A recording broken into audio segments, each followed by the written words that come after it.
मैंने कहा था ये प्रोजेक्ट इरिवर्सिबल लॉस है, अपूरणीय क्षति है, इसको रोक दीजिए। इसके बाद में फिर आया ऋणी गांव का हादसा। तब भी मैं आई और मैंने ये कहा कि देखिए ये ऋणी गांव का हादसा इंगित कर रहा है कि जोशीमठ में कुछ ना हो जाए। विकास और विनाश ये दोनों साथ नहीं चलेंगे, विकास और आस्था ये दोनों साथ चलेंगे, विकास और मानव जीवन ये दोनों साथ चलेंगे, विकास और पर्यावरण और प्रकृति ये दोनों साथ चलेंगे। जोशीमठ पर बहुत खतरे आए हैं और जोशीमठ सब खतरों को पार किया, इसको भी पार करेगा।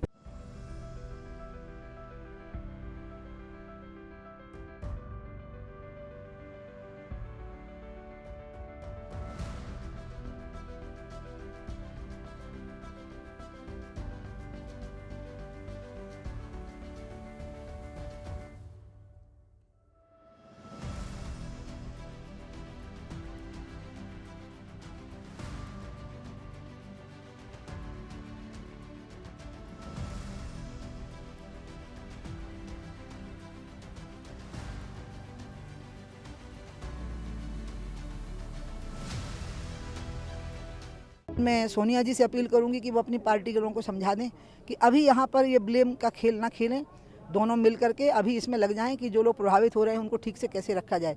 अब आ रही है तीसरी बात कि ये हुआ क्यों है में एक्सपर्ट आ गए हैं, पीएमओ के एक्सपर्ट आ गए हैं, पर्यावरण के एक्सपर्ट आ गए हैं, जल संसाधन के एक्सपर्ट आ गए हैं, वो एक निष्कर्ष पे आएंगे।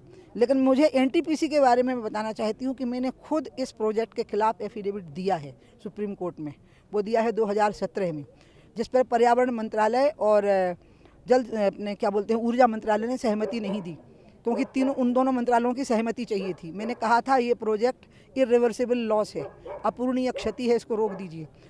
इसके बाद में फिर आया ऋणी गांव का हादसा। तब भी मैं आई और मैंने ये कहा कि देखिए ये ऋणी गांव का हादसा इंगित कर रहा है कि जोशीमठ में कुछ ना हो जाए, इसलिए इसको रोक दीजिए। तब मुझे कहा गया कि आपकी बात जो एफिडेविट में गई थी वो कुछ दिनों चली और पीएमओ ने भी फटकार लगाई यहाँ के अधिकारियों को, मतलब प्रधानमंत्री कार्यालय भी संवेदनशील रहा कि ये प्रोजेक्ट नहीं होना चाहिए। और पीएमओ के मिनट्स ऑफ मीटिंग है जिसमें उन्होंने फटकार लगाई कि तुम लोग क्यों पागल हुए जा रहे हो इस प्रकार से, क्यों गंगा को क्यों नहीं बचने देना चाहते हो। तब जोशीमठ के संकट की बात नहीं थी। उसके बावजूद एक नई एक्सपर्ट कमेटी आ गई और उसने कह दिया कि 50% तक जो प्रोजेक्ट बन चुके हैं उनको कंप्लीट होने दो। तो उसमें ये प्रोजेक्ट आ गया, और जब उसमें ये प्रोजेक्ट आ गया तो अब ये जो स्थिति बनी है उसमें उस प्रोजेक्ट की कितनी भूमिका है ये एक्सपर्ट के बोले बगैर मैं नहीं बोलूँगी। जब तक वो नहीं बोलेंगे तब तक नहीं बोलूँगी। और मैं मीडिया जनों से बहुत अभिनंदन करूँगी कि आप इस बहस को चलाए रखिए, इस बहस को चलाए रखिए प्लीज़, कि विकास और विनाश ये दोनों साथ नहीं चलेंगे, विकास और आस्था ये दोनों साथ चलेंगे, विकास और मानव जीवन ये दोनों साथ चलेंगे, विकास और पर्यावरण और प्रकृति ये दोनों साथ चलेंगे, लेकिन विकास और विनाश साथ नहीं चलेंगे। आप चलने दीजिए इस डिबेट को पूरी मीडिया पर। आपको मानना है कि जोशीमठ खतरे में है? जोशीमठ पर बहुत खतरे आए हैं और जोशीमठ सब खतरों को पार किया, इसको भी पार करेगा।